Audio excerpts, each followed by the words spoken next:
તો આ તરફ પંચમહાલમાં ઈદની જ્યારે ઉજવણી થઈ રહી છે ત્યારે તે દરમિયાન વિરોધ નોંધાયો।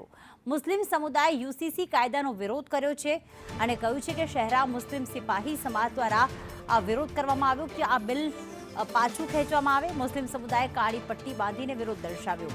યુનિફોર્મ સિવિલ કોડ મુર્દાબાદના નારા લગાવવામાં આવ્યા।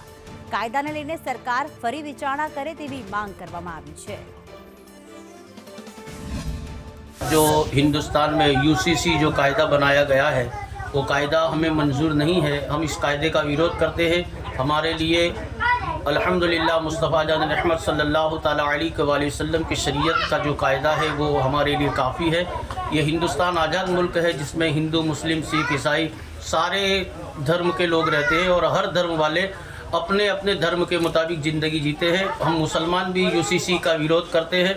हमारे लिए मुस्तफ़ा जान रहमत की शरीयत काफ़ी है। ये यूसीसी कायदो बनाववामां આવ્યો અને ઉત્તરાખંડની સરકારે આ કાયદાનો અમલ કરાયો બરાબર। એના ભાગરૂપે ગુજરાત ગવર્મેન્ટે પણ આ કાયદાનો અમલ કરવા માટે એક કમિટી બનાવી છે અને આ કમિટી આખા ગુજરાત રાજ્યમાં ફરીને અભિપ્રાય લઈ રહી છે અને ભારત દેશમાં અનેક ધર્મના લોકો છે, હિન્દુ શીખ જૈન પારસી ઈસાઈ ખ્રિસ્તી દરેક ધર્મના લોકો હિન્દુસ્તાનમાં વસે છે અને એ વિવિધતામાં એકતા ધરાવતો આપણો રાષ્ટ્ર છે।